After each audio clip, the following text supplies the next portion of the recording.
Okay, let's go.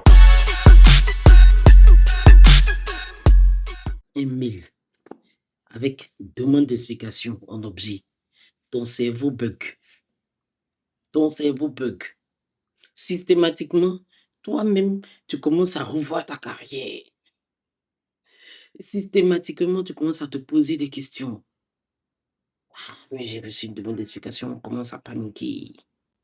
Mais calmons-nous. Ce n'est pas toujours une sanction. Quoique. Bienvenue au bureau des humains, l'endroit où on dit tout haut ce que tout le monde pense tout bas.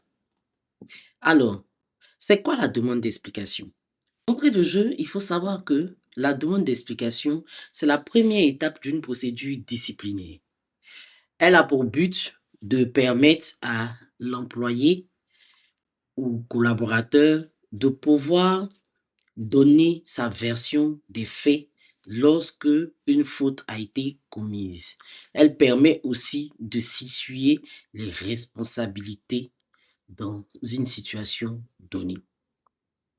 Une fois, j'ai une amie qui m'écrit, qui m'envoie un SMS et qui me dit: «Ah, Hélène, j'ai reçu une demande d'explication, euh, mais vraiment, je ne sais pas quoi répondre.» Je lui ai dit: «Mais de quoi est-ce qu'il s'agit?» Elle me dit: «On m'a donné une demande d'explication parce que je suis venue en retard.» Je lui ai dit: «OK, mais donne-moi plus de détails.» Elle me dit: j'ai eu 10 minutes de retard, mais c'est parce qu'il pleuvait et que dans mon quartier, il y avait quand même, je lui ai dit, de l'eau qui venait vraiment avec force, donc on ne pouvait pas traverser. Ce qui a fait que, d'habitude, c'est vrai que je me lève tôt, j'arrive toujours à l'heure. Ça fait 6 mois que je suis là, je n'ai jamais été en retard et je suis arrivée, on m'a donné une demande d'explication. Je vous assure que moi, sur le champ, j'ai bugué, je me suis dit: «Oh, bon, OK.» Je ne savais pas. Du coup, je me dis: «Ah, donc la pluie peut déclencher une procédure disciplinaire.» Bon, OK. Je lui ai dit: «Bon, écoute», enfin, sans vraiment grande conviction, parce que si c'était le cas, je pense que la moitié de nos collaborateurs, sinon 3/4 de nos collaborateurs, quand il pleut, allaient recevoir des demandes d'explication à tout va. Donc je me suis dit, je dis: «Bon, OK, ben écoute, réponds. Excuse-toi dans la demande d'explication. Ben, excuse-toi, mais explique les circonstances clairement en disant que, ben, écoute, la pluie de ce matin a entraîné ça, ça, ça dans ton secteur, donc tu ne pouvais pas prendre le risque de traverser cette eau-là et tout.» Ben, la bonne dame, elle a quand même reçu un avertissement, hein. Elle a reçu un avertissement. Donc moi, je me suis dit: «Ah, peut-être que la pluie aussi a été convoquée.» Sait-on jamais? L'exemple que je viens de donner, c'est le cas d'une demande d'explication qui peut être jugée abusive. Parce que quand même, nous tous on sait, quand il pleut à Abidjan ici, ah, vraiment, il pleut. Il pleut. Il y a des zones où c'est pas du tout facile, c'est pas praticable. Donc, vous imaginez une personne qui est dans ces zones, dans ces zones-là, peut être carrément coupée. Moi, je me souviens, une année, il y a eu une très forte pluie. Si vous vous souvenez, il y a eu une inondation grave à Labra. Et j'avais des collaborateurs qui habitaient la zone. Mais ils n'ont pas pu venir au travail toute la journée. Ce qui était compréhensif. Ce qu'on a fait, c'est qu'on les a appelés déjà à se rassurer que, effectivement, je lui ai dit déjà, ils étaient en sécurité. Parce que c'est les humains. Au-delà du travail, mais ça reste un être humain. Donc, s'assurer que ces personnes étaient en sécurité, prendre de leurs nouvelles de temps en temps, parce que vraiment, il y en a parmi eux qui ont été sérieusement touchés par ces intempéries. Il y en a eu d'autres qui étaient à Benjerville et tout ça, donc qui avaient été coupés au niveau de la 3 et qui ne pouvaient pas euh, s'y rendre. Cependant, ce qu'il faut savoir, c'est que la demande d'explication n'est pas toujours abusive. Elle est très souvent justifiée, mais vraiment très souvent justifiée et légale. Je vous donne un exemple. Vous imaginez dans une entreprise un collaborateur qui se permet de transmettre des données, hein, des données confidentielles, par exemple à un fournisseur ou à un partenaire, ça peut être un partenaire extérieur, sans autorisation de son supérieur hiérarchique. En ce moment-là, quand la faute est constatée, parce que c'est une faute, quand la faute est constatée, on transmet une demande d'explication à ce collaborateur et elle est légitime illégale. Elle est légitime illégale. À ce collaborateur-là d'expliquer les circonstances. Qu'est-ce qui a fait qu'il s'est permis de transmettre un document sans autorisation? Donc, ce qu'il faut savoir, c'est que la demande d'explication, ce n'est pas toujours une punition. L'idée de base, ce n'est pas de punir, c'est de comprendre les faits, de situer les responsabilités. Ça, c'est la première des choses que vous devez savoir. Donc, du coup, quand vous recevez une demande d'explication, pas de panique. Cherchez à répondre tranquillement en expliquant les faits.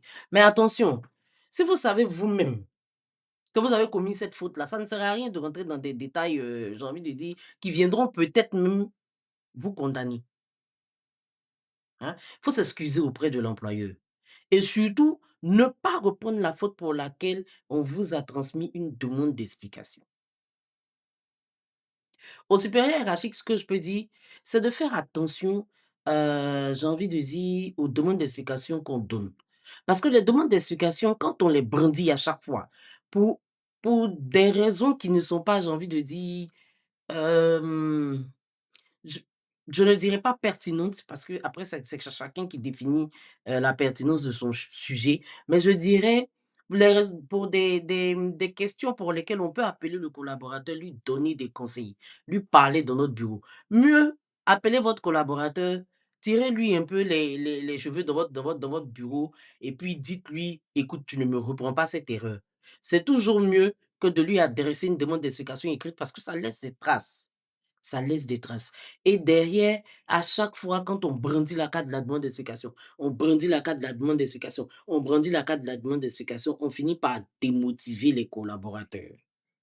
Je ne dis pas qu'il ne faut pas en donner. Donc, il faut bien écouter mes propos depuis le début. Je ne dis pas qu'il ne faut pas en donner. Je dis simplement que il faut donner la demande d'explication vraiment quand on est dans une situation où on ne peut pas éviter.